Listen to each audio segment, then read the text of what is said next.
I never thought that love could be a warning sign, or that a man's resistance to marriage and children could be a red flag waving in plain sight. But then again, I had never met a narcissist before. Back then, the word narcissist wasn't even part of my vocabulary. I thought he was just honest, mature, maybe even cautious. I respected that. I didn't know I was already on the edge of a game I didn't know existed.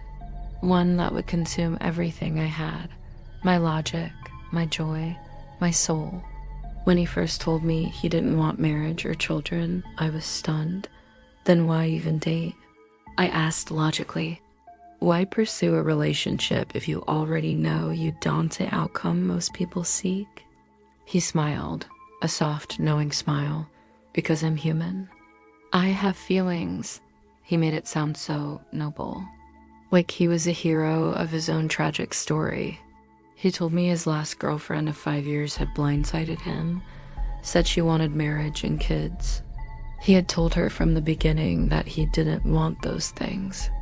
And now she was the villain, he was the victim.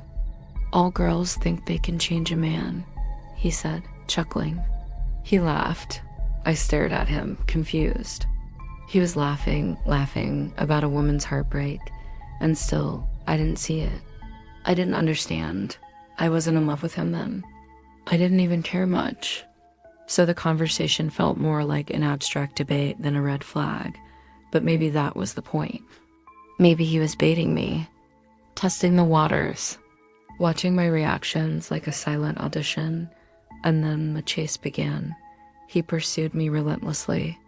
With an intensity I had never experienced before, he became the man every girl dreamed of. He'd show up when I needed help, no matter how trivial. He'd drop gifts on my doorstep in the middle of the night after work events, flowers, handwritten notes, my favorite chocolates. No explanation, just gestures. He made himself available, attentive, perfect. At corporate events, he was the image of charm. Confident, funny, polished. A man who belonged to every room he entered. And slowly my walls began to fall. 8 months. That's how long it took. 8 months of him weeding his way into my life, my thoughts, my emotions. He never rushed. He studied me, matched me, reflected everything I believed in until I fell. I fell hard. I had never truly been in love before. Never been in a relationship that cracked me open. I was always the butterfly, floating between my career, my goals, my family, free, driven, focused. And then there was him. He knew I wouldn't be with him unless we were married. I made that clear, so he proposed.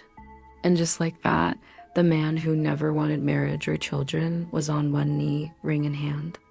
I thought I was the exception, the one who changed his mind, the one he chose. I felt special, privileged. I thought he didn't want this life. Until he met me. We planned the wedding of my dreams. He flew to my country, met my family. They adored him. Everyone did.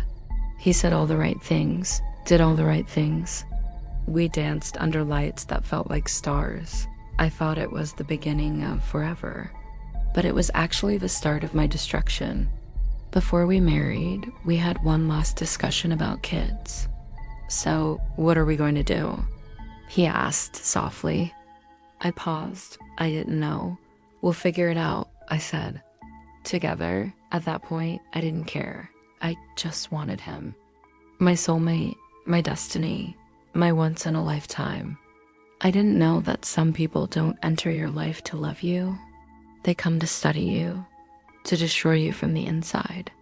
And when they're done, they leave you wondering if any of it was real at all. But I was still blind, still believing. He held my hand during the wedding, whispered promises, touched my cheek like it was made of glass. Everyone envied us. Everyone said, "You're so lucky," and I felt lucky. How tragic that the deepest illusions are always painted in the brightest colors. The ceremony was beautiful, every detail perfect, a fairy tale. But I had no idea I was marrying a mask. A master manipulator. A man who only said yes to marriage, not because he changed, but because the real game needed access, and a ring was the key. He didn't marry me because he wanted to build with me. He married me because he wanted to own me. Because once a narcissist ties you to them, the game doesn't end. It starts, and I had just walked into the palace of my own destruction, blindfolded, smiling, believing I was the bride, but I was really just the supply. And the honeymoon would be the last time I ever felt free again.